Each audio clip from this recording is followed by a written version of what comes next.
Olá, uma boa noite a todos, sejamos nós muito bem-vindos a esta proposta, mais esta proposta de esclarecimento proposto pela Associação Espírita Caridade, principalmente em um mês em que nós começamos a trabalhar uma proposta de valorização da vida. E quando a Associação Espírita Caridade solicitou, me propôs este tema, livre-arbítrio e fatalidade, com um enfoque um pouco mais sobre o suicídio, confesso que, primeiramente, eu assumi a responsabilidade porque eu gosto de desafio. Mas quando nós vamos materializar o trabalho, aí é que são elas. Mas quando tu vai iniciando a proposta de trabalho, passo a passo, na confecção, tu vê que tudo está interligado. Vejamos bem, cada vez mais nós temos acompanhado e vendo situações em que por vezes nós estamos nos chocando. Pessoas que nós estamos... eu tenho que fazer um comentário para os irmãos.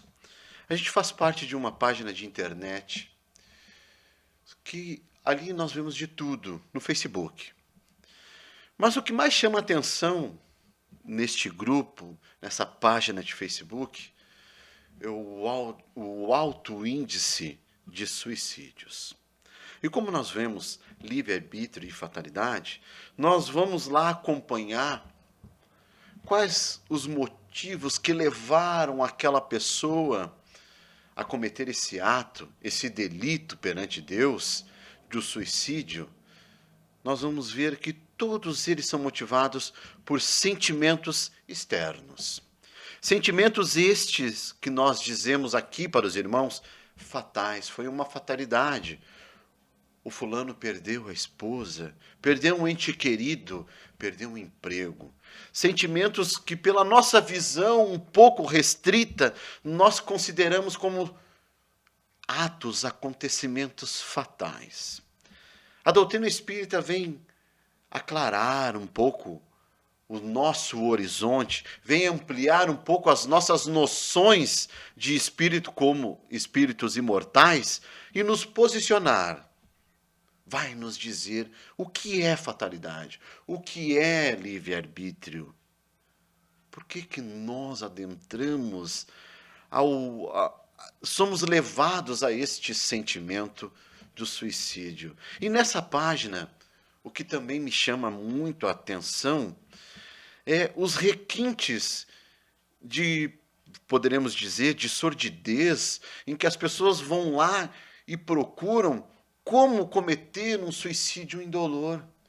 E vejamos a contaminação, a hipnose coletiva em que todos nós estamos mergulhados e estamos vivenciando, que há pessoas ensinando as outras a cometerem o suicídio indolor. Nós nos perguntamos, qual seria a contribuição da doutrina espírita para que hoje essas pessoas ou demovessem da ideia dessas pessoas a não cometerem o suicídio? Primeira questão, nunca a reprovação.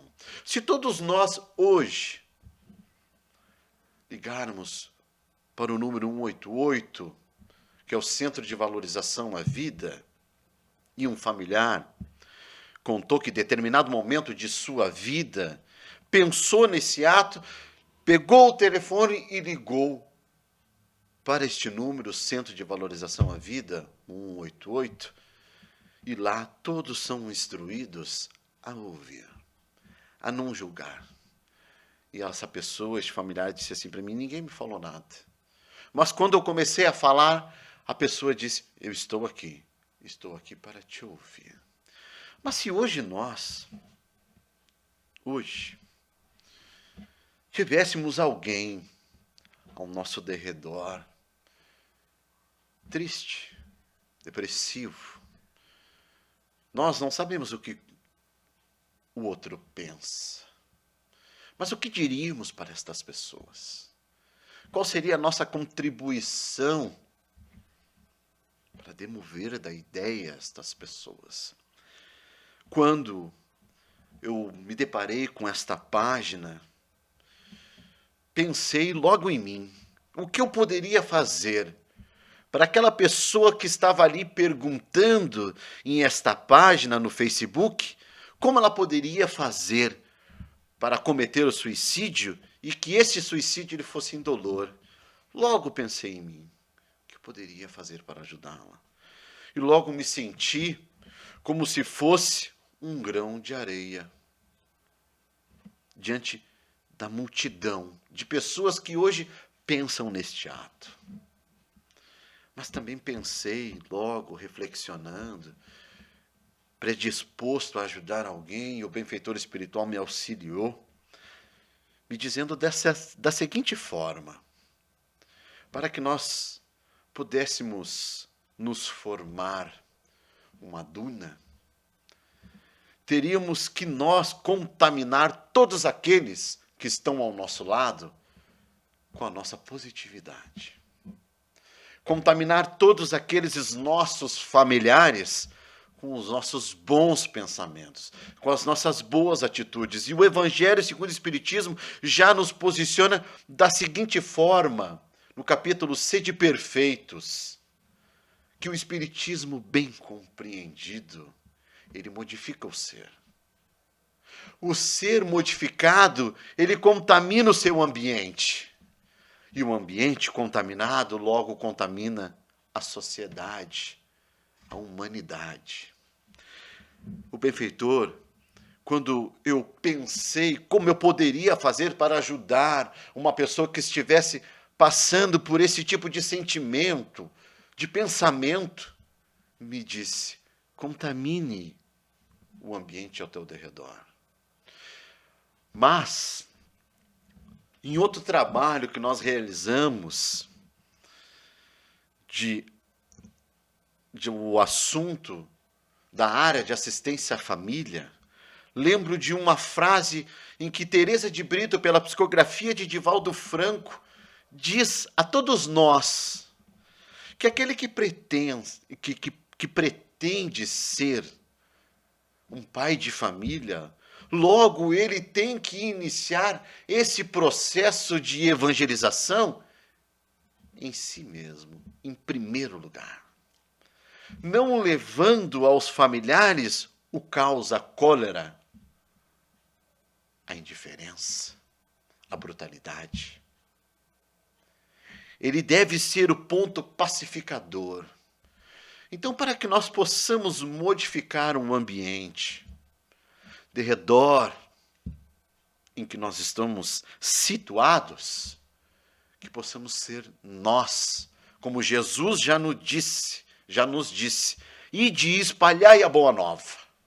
Se for necessário, utilizai-vos do verbo, porque seriam as nossas atitudes, o nosso exemplo, que modificaria o ambiente ao nosso derredor. Jesus foi o exemplo vivo disso. Foi o seu exemplo que arrebanhou os apóstolos. Porque primeiro ele exemplificava, depois ele ensinava. Para que nós possamos, hoje, passarmos de um grão de areia para formarmos uma duna, contaminarmos os que estão ao nosso derredor, que possamos nós iniciar essa trajetória evolutiva de modificação em nós mesmos. Por vezes nós pensamos e ouvimos muitas e muitas vezes em palestras digitais ou anteriormente, quando não chegou ainda a pandemia, que nós ouvíamos nas casas espíritas, reforma íntima, reforma íntima, reforma íntima. Ela só iniciava ou só ouvíamos no discurso externo. Ela não passava por nós ainda. Vejamos bem, a proposta espírita, quando nós adentramos, todos nós nos maravilhamos com tudo que a doutrina espírita tem a nos oferecer. E nós, e digo aqui de depoimento pessoal, quantas benesses a doutrina espírita me ofertou. quando eu adentrei esse humilde lar da Associação Espírita Caridade. Quantas coisas se modificaram para mim, o meu horizonte se ampliou. Mas o principal empecilho para que a mudança ocorresse de fato estava em mim. Em mim. Então, quando nós adentramos, nós nos maravilhamos. Por vezes, logo desistimos, porque tropeçamos e caímos no nosso personalismo. Vemos o quanto é difícil tolerar. Vemos o quanto é difícil aceitar. E a proposta de Jesus é contaminar o ambiente com os nossos pensamentos bons, com as nossas boas atitudes, para que aquele que esteja lá, distante, familiar nosso, com este sentimento, nós possamos, com o nosso olhar, modificar. Porque ele vai encontrar em nós um porto seguro para apenas dizer aquilo que está sentindo. E nós, sem preconceito, despidos de todo e qualquer ranço de atitude, possamos ouvir, aceitar, entender que aquilo que a pessoa está ali momentaneamente falando é o seu problema. Mesmo que diante da nossa ótica ele possa parecer pequeno, mas para aquele que vive, ele é grandioso. Contaminemos os outros, como Teresa de Brito nos fala, através da psicografia de Chico Xavier. Contaminemos o nosso ambiente familiar, o nosso ambiente doméstico, mas com o nosso amor, com a vibração positiva, com a nossa vibração que contamina, que faz com que as pessoas identifiquem em nós um porto para, pelo menos, chorarem as suas lágrimas de dor. E nós possamos, sim, demover qualquer sentimento negativo, qualquer sentimento suicida daquele outro, com o amor que nós emanarmos. O tema da noite, sim, tem tudo a ver com o suicídio, com o Setembro Amarelo, porque o livre-arbítrio e a fatalidade nós vamos compreender que através das nossas escolhas nós traçamos para nós a expiação fatal que nós não iremos conseguir nos livrar, a não ser vivenciando através da encarnação. O que seria livre-arbítrio? Pelo dicionário nos fala que juízo livre, que livre-arbítrio é juízo livre. É a capacidade de escolha pela vontade humana entre o bem e o mal, entre o certo e o errado, conscientemente conhecidos. A doutrina espírita vai nos posicionar através desse avatar da doutrina espírita, Leon Denis, no livro O Problema do Ser, do Destino e da Dor, no capítulo 28, vai nos dizer: o livre-arbítrio é, pois, a expansão da personalidade e da consciência. Para sermos livres, é necessário querer sê-lo e fazer esforço para vir a sê-lo, libertando-nos da escravidão, da ignorância e das paixões baixas, substituindo o império das sensações e dos instintos pela da razão. Jesus já posicionou-nos também a respeito da liberdade quando ele diz: conhecereis a verdade e ela vos fará livre. Qual é a verdade? A boa nova. Deus, verdade imutável. Suas leis é verdade imutável. O livro dos Espíritos já nos posiciona, quando nós nos afastamos das leis de Deus, nós somos infelizes. Logo, quando nós nos aproximamos, nós somos felizes. Jesus nos diz que para sermos livres, temos que conhecer a verdade, a lei de Deus. A liberdade de consciência, entender que eu não posso julgar o outro, porque eu também sou passível de erro e também estou sujeito a julgamento. E que se houvesse algum juiz, somente Deus, porque Ele é bondade suprema. Ele está isento dos erros, nós não. Então, quando eu consigo compreender que eu sou um ser imperfeito, que sou passível de erro e que o irmão que está errando contra mim, ele está num estágio evolutivo que por vezes nós já passamos e que ele está vivendo momentaneamente. Mas já sabemos como é que é, porque estivemos lá. Quando nós conseguimos nos sobressair do nosso egoísmo, nós começamos a compreender que todos nós somos iguais. Todos fomos criados a partir do mesmo ponto. Simples e ignorantes. Simples em conhecimento. Ignorantes ante as leis de Deus. Leon Denis nos diz, para sermos livres, nós temos que querer sê-lo. E para sermos livres, nós temos que olhar primeiramente para dentro de nós. E identificar em nós os nossos defeitos. Identificar em nós as nossas paixões exacerbadas. Identificar em nós a nossa personalidade ainda. Eu tenho muito o que construir ainda. Lá no meu lar, eles me chamam de o ranço. Ele é o rançoso rabugento. Eu sou um rançoso e o rabugento. Por vezes chato. Ou não, vamos ser mais transparentes. A maioria do tempo, chato. Sim. É um processo longo de reconstrução.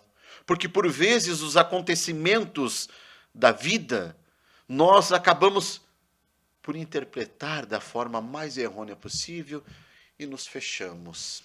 Nós vamos compreender que, de fatal mesmo, somente o resultado das nossas ações. E que nós, na espiritualidade, ou ao nos depararmos com o resultado de nossas ações, nós entendemos que para nós crescermos e evoluirmos, nós necessitamos de tais coisas.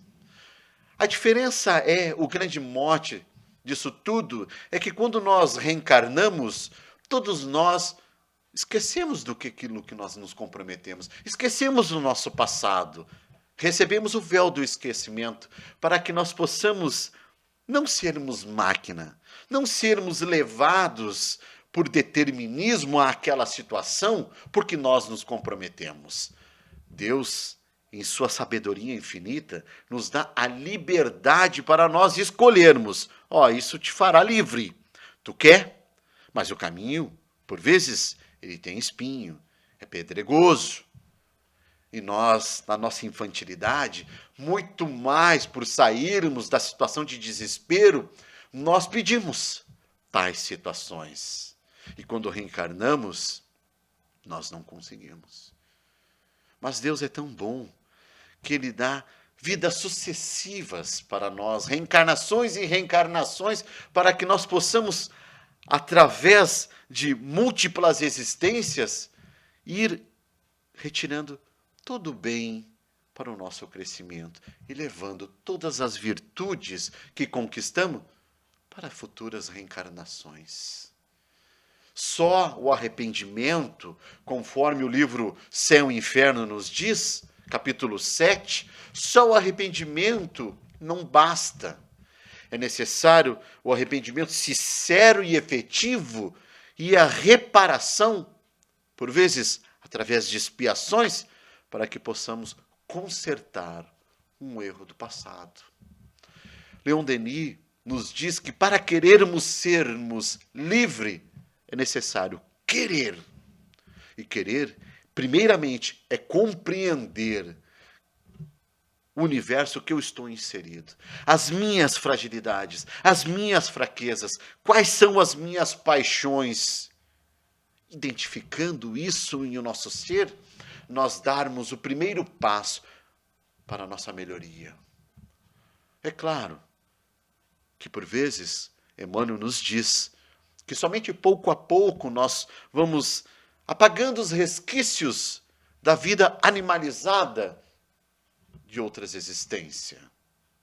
Ou seja, de encarnação em encarnação, nós vamos conquistando a nossa razão. O que é fatalidade? Fatalidade, qualidade ou caráter fatal, sorte inevitável, destino, fado, fatalismo. E o que seria fatalismo? Atitude ou doutrina que admite que o curso dos acontecimentos está previamente fixado, nada podendo alterá-lo. Fatalidade é aquilo que nós não podemos mudar. Isto é fatal. Vamos dar um mergulho na obra, em O Livro dos Espíritos. Peço licença para os irmãos, para sermos fidedignos à obra, fazermos a leitura na íntegra. Pergunta 851 de O Livro dos Espíritos. Questionamento de Kardec aos benfeitores. A fatalidade nos acontecimentos da vida, segundo o sentido ligado a essa palavra, quer dizer, todos os acontecimentos são pré-determinados. E nesse caso, em que se torna o livre-arbítrio?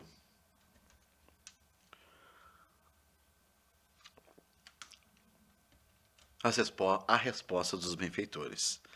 A fatalidade não existe senão para a escolha feita pelo espírito, ao encarnar-se de sofrer esta ou aquela prova. Isto é fatal. Todas as ações que nós cometermos, a fatalidade nesse sentido, isto é fatal, é que nós estamos ocasionando, gerando uma reação. E que toda ação, ela tem uma reação. Isto é fatal. Ao escolhê-la, ele traça para si mesmo uma espécie de destino, que é a própria consequência da posição em que se encontra. Falo das provas de natureza física, porque no tocante às provas morais e às tentações, o espírito conserva o seu livre-arbítrio. Sobre o bem e o mal, é sempre senhor de ceder ou resistir. Lembra, quando nós mencionamos que Deus, na sua magnânima bondade, ele nos concede o livre-arbítrio para nós optarmos ou não em querermos resgatar ou ampliar ainda mais as nossas dívidas? É isso que os benfeitores nos sinalizam e nos conduzem. No tocante às provas físicas, isso é fatal. Mas as morais, não, porque todos nós estamos inseridos em um contexto evolutivo. Vejamos nós, mesmo que nós, neste exato momento, nós não quisermos mais nos movimentar, o mundo movimenta, ele evolui. Tudo é evolutivo. É isso que os benfeitores nos posicionam. No tocante às provas morais, todos nós evoluímos, ou seja, não é fatal. Porque nós temos o livre-arbítrio em querer melhorar ou não, consertar ou não. Mas as provas físicas não. Por vezes nós reencarnamos com necessidades especiais. Viemos sem um membro. Viemos com o nosso consciente emocional tolhido. Isso nós não podemos mudar. Mas como nós vamos nos posicionar, nos movimentar, sentir, amar, odiar, isso é de livre escolha. Não é fatal. Porque Deus nos concede, neste momento, esta opção, através do esquecimento, para que tenhamos mérito sobre as nossas ações. O livre-arbítrio. Como Deus é bom. No livro O Consolador, pergunta 132, o autor espiritual é Emmanuel. E quem psicografa este livro é Francisco Cândido Xavier. Pergunta: há determinismo e o livre-arbítrio ao mesmo tempo na existência humana? Determinismo e livre-arbítrio coexistem na vida, entrosando-se na estrada dos destinos, para a elevação e redenção dos homens. A parte grifada por Emmanuel. O primeiro, determinismo, é absoluto nas camadas mais baixas evolutivas. E o segundo amplia-se com os valores da educação e da experiência, o livre-arbítrio. Vamos entender a proposta pedagógica quando Emmanuel nos leva às camadas mais baixas da evolução humana, quando nós estamos estagiando ainda lá nos reinos mineral, vegetal e animal, em que nós ainda não somos princípio inteligente do universo, princípios perispirituais, princípio espiritual, não princípio inteligente. Quando nós estamos estagiando por hora no reino mineral e nós ali angariamos todos os elementos necessários para avançarmos de reino vegetal, ali os benfeitores nos falam que há uma espécie, há o determinismo divino, em que ele é conduzido de um reino para o outro através do determinismo divino, para que ele possa sair princípio inteligente do universo, para que ocorra esta evolução, há necessidade de um determinismo divino, senão não há evolução. É isso que Emmanuel nos diz. Nas camadas mais baixas é necessário o determinismo para que nós possamos evoluir. Mas à medida que nós vamos ampliando a nossa razão, como diz aqui, nós ampliamos os valores da educação e da experiência. Porque não somos movidos mais por paixões. Os nossos sentimentos, eles evoluíram de instintos para sentimentos, para sensações. E logo, para a sublimação do sentimento, que é o amor incondicional. Qual é o amor incondicional? No estágio máximo que nós poderíamos atingir hoje neste mundo de provas e expiações. Jesus nos dá uma pista. Ele nos fala, o amor aos nossos inimigos. Mas eu tenho inimigo? O véu do esquecimento, mais uma vez citado. Temos. E por vezes, ele está no nosso ladinho, ali, pedindo para mamar, pedindo para trocar a fralda, pedindo para levar água, comida. Sim, nosso filho. Vejamos como Deus é tão sábio, tão bom, que quando Jesus nos diz que o grau máximo de sentimentos, de amor que nós poderíamos atingir é o amor aos nossos inimigos, Deus nos insere no mesmo contexto o inimigo através de um filho, através de um pai, através de uma mãe.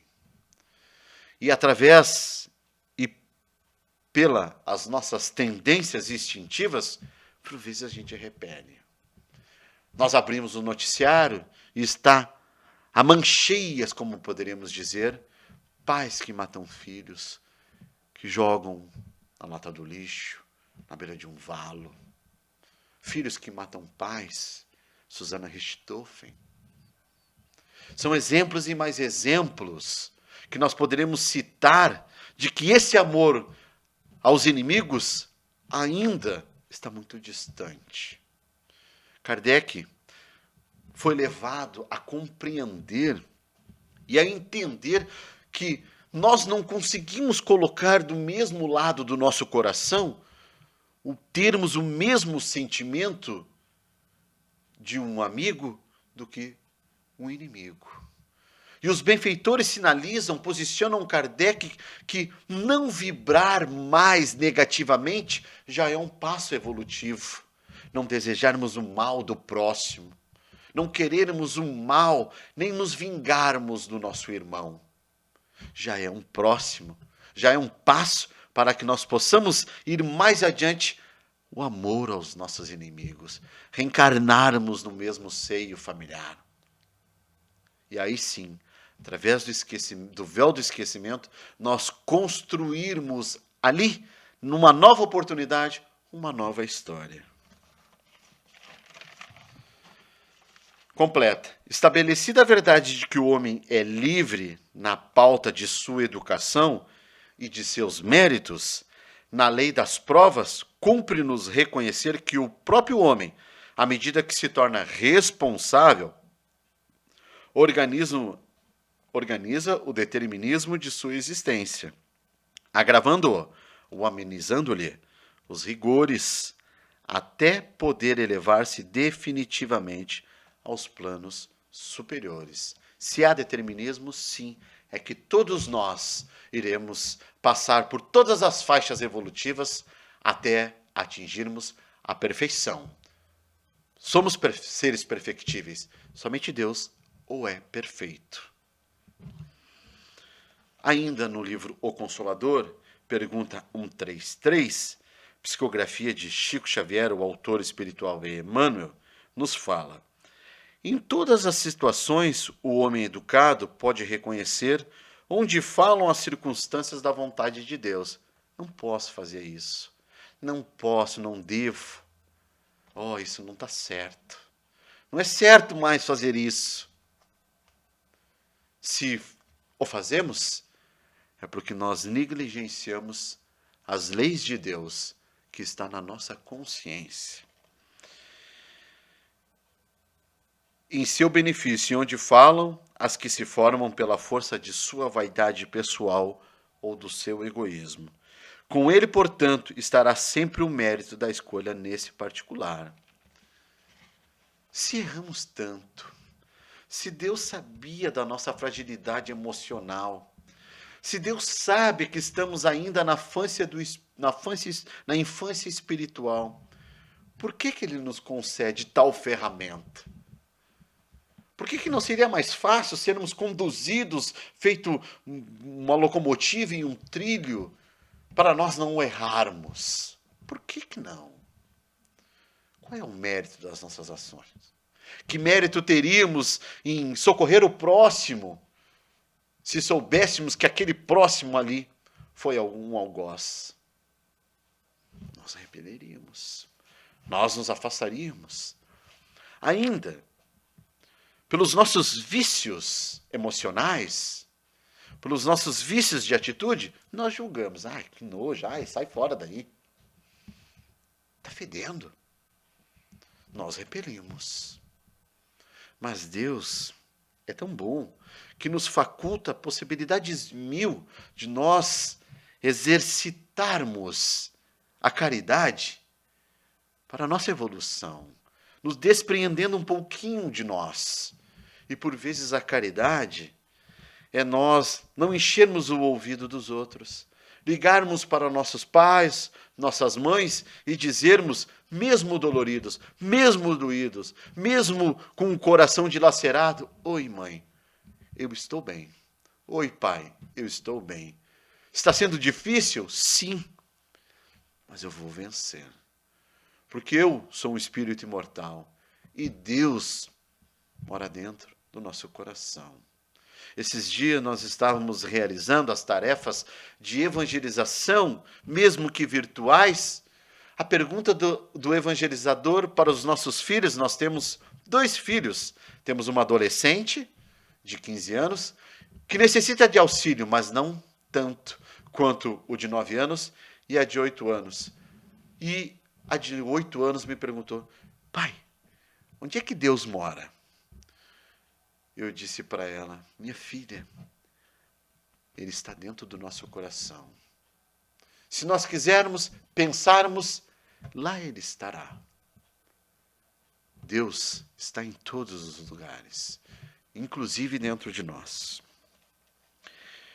Em O Livro dos Espíritos, uma pergunta da obra, na questão 872, em que lá nós encontramos o resumo teórico móvel das ações humanas, eles nos esclarecem: há fatalidade, portanto, nos acontecimentos que se apresentam, por serem estes consequência da escolha que o Espírito fez da sua existência de homem. Sim, há fatalidade, sim. Pelas escolhas, ou seja, melhor, pelas más escolhas que nós fazemos numa existência anterior, em que nós iremos nos defrontar numa futura reencarnação. Um exemplo que nós podemos ilustrar isso No primeiro livro da coletânea de livros de André Luiz, no mundo espiritual, nós vamos encontrar o livro Nosso Lar. Lá, André Luiz, recolhido das zonas umbralinas, ele está numa espécie de hospital, em uma câmara de reparação, e ali os benfeitores, todos eles estão reunidos a olhar, a vislumbrar, a analisar André Luiz, espírito, na colônia Nosso Lar. E lá André Luiz está como numa espécie de um sono agitado. Então, há um espírito benfeitor que inquire o orientador. Por que ele está agitado? E o orientador diz: neste exato momento, André Luiz mergulha na sua casa mental e se depara com todas as suas existências, com a sua existência passada e todas as demais. E quando se depara com tal situação, ele se agita. E aí, o benfeitor pergunta: mas isso não geraria nele uma espécie de uma culpa, um remorso? Necessário, diz o orientador, para que ele possa identificar em suas atitudes e iniciasse em um primeiro processo, um processo de culpabilidade, um processo de renovação. Vejamos nós, por vezes nós identificamos em nós todos esses processos, as nossas falhas, as nossas quedas, e entramos num processo de prostração, de culpabilidade. Por vezes nós não conseguimos e acabamos descambando pela via como muitos manos acham, se enganam por essa ação de cometer o suicídio, e os espíritos vão nos posicionar que o mais comum de um espírito suicida é o desapontamento. Porque, através do seu ato, ele se depara que aquilo que movimentou ele cometer tal ato ainda está perene em sua mente, e ainda ele aumenta a sua dívida. Então, André Luiz entrou num processo de culpabilidade, mas é o primeiro processo pela identificação dos erros. Assim devemos proceder, identificar em primeiro processo o erro. Não os culparmos, mas iniciarmos uma nova caminhada, uma nova trajetória e entender que, de fatal, é aquilo que nós pedimos ao encarnarmos. É o resultado de nossas próprias ações. Deus não ia colocar um fardo maior que nós pudéssemos carregar. Deus não é culpado de nada. Ele não nos culpa, ele apenas nos ama.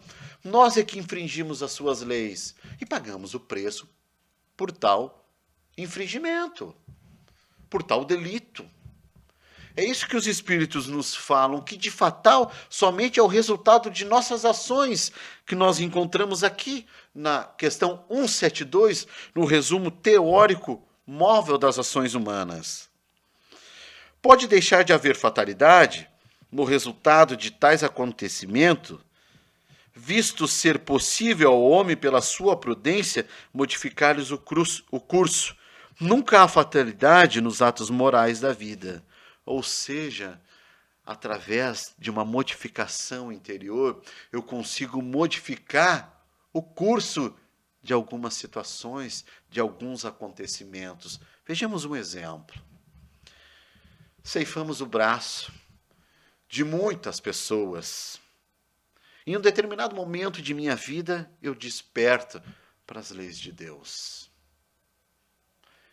Eu consigo adentrar em um processo de melhoria íntima e começo a modificar-me moralmente. Modifico o curso do resultado de minhas ações pelas minhas novas ações. As novas reações me tornam um ser melhor. Eu era para perder os 2 braços. Por vezes eu só perco 3 dedos. E me queixo. Oh, Deus, por quê? Bom, meu filho, se nós tivéssemos hoje um quadro mental de nossas ações, nós nos arrependeríamos. E o que mais acontece, uma situação, alguns humanos vão entender do que nós estamos falando, e alguns bastidores das sessões mediúnicas, os espíritos virem se comunicando através do médium, colocando e transpondo o que nós fizemos a ele e a outros demais, é a incredulidade. Não, eu não aceito. Eu não fui tão ruim assim. Mas eu escondo o lodo fétido em meu coração e apresento à sociedade um túmulo caiado, assim como Jesus nos diz: escondeis o lodo fétido em vossos corações, e se apresentei feitos túmulos caiados, límpidos, lindos por fora, mas escondendo o lodo fétido por dentro, o verniz social. Sou avaro, sou ciumento, sou vaidoso, sou ruim, mas para os outros eu sou uma boa pessoa. Leon Denis, no início do trabalho, aquele que quer ser livre deve querer sê-lo. Jesus nos disse: conhecereis a verdade e ela vos fará livre. Livre-arbítrio é consciência, liberdade de pensar, entendimento do que é certo e do que é errado.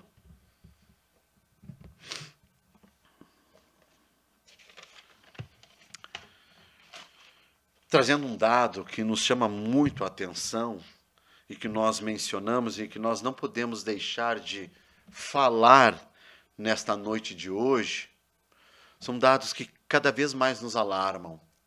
E como nós dissemos, nós falamos e enfatizamos muito ao longo do nosso trabalho a questão da melhoria íntima, a questão que todos nós recebemos como dádiva de Deus, o livre-arbítrio.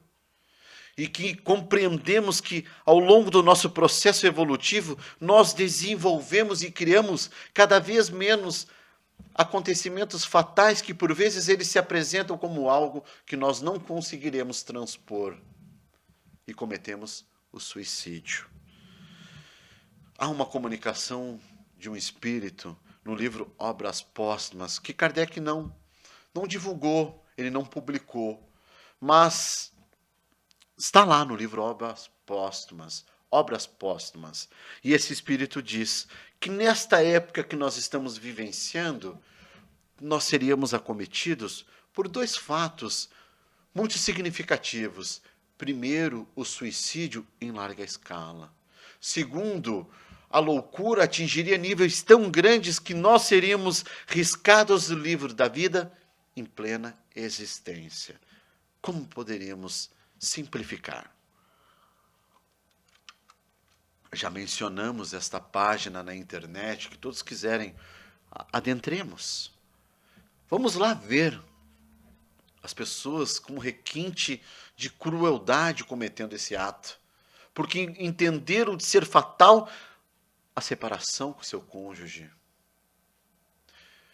Leon Denis vai nos dizer também que o materialismo, na sua proposta evolutiva, ele tem cumprido com o seu dever.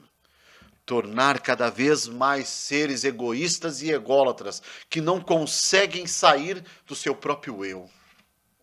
Quem diz isso é Caibar Schutter no seu livro Espiritualismo e Materialismo, mas a fala é de Leon Denis.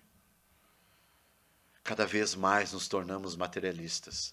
Cada vez mais identificamos as pessoas como sendo nossas, as coisas materiais como sendo meus. Eu possuo, eu sou dono. Não somos donos nem de nós. Porque se Deus nos chamar hoje a prestarmos conta, nem o corpo levamos. Só levaremos o resultado das nossas ações, as nossas virtudes, as nossas boas ações e as más ações também. E esse Espírito nos posiciona dizendo que neste momento delicado que nós estamos vivenciando, o suicídio e a loucura, a níveis inimagináveis. Nós nos perguntamos, por quê? Por quê? Se o Espiritismo, melhor dizendo, codificado por Kardec em 1857, vem trazendo o Evangelho de Jesus redivivo, a moral de Jesus ilibada, para que nós pudéssemos nos conduzir. Então, logo nós poderemos pensar que todas essas pessoas que cometem o suicídio não têm contato. Não. Porque o materialismo, na sua proposta, tem atingido seus fins, criando uma sociedade de pessoas frias, vazias, fúteis. Sim. Como nós poderíamos mudar este quadro? Como poderíamos nós contribuir, não para o aumento desse número, mas para a diminuição? Primeiro, não dizendo que a pessoa que pensa isso, ela está equivocada, não, ela está sofrendo. Mas nós apontando, dizendo que o suicídio, ele vai aumentar ainda mais o sofrimento. Porque quando nós chegamos na espiritualidade, a primeiro, o que nós nos depararíamos é que o que me movimentou, o sentimento, ele não acabou. E os espíritos vão nos dizer ainda que nós ficamos imantados ao corpo de carne, vivenciando até que se extingua os fluidos materiais para a libertação do espírito sofredor, do espírito suicida do corpo. Como poderíamos entender? Todos nós recebemos um quanto energético, fluido vital. É aquilo que dá vida ao nosso corpo. Poderemos dizer que eu, Cássio, tenho um fluido vital para 80 anos. E eu resolvi, por esse ato deliberado, cometer o suicídio com 40 anos. Se eu vou viver 80 anos, 40 anos eu vivo, revivo na minha casa mental o meu ato delituoso, até que se extingua todo o fluido vital, o fluido que dá ao corpo, que liga o corpo ao espírito. Sabemos que o laço que prende o espírito ao corpo é o perispírito. Mas há algo que mantém o perispírito ligado ao corpo físico, fluido vital.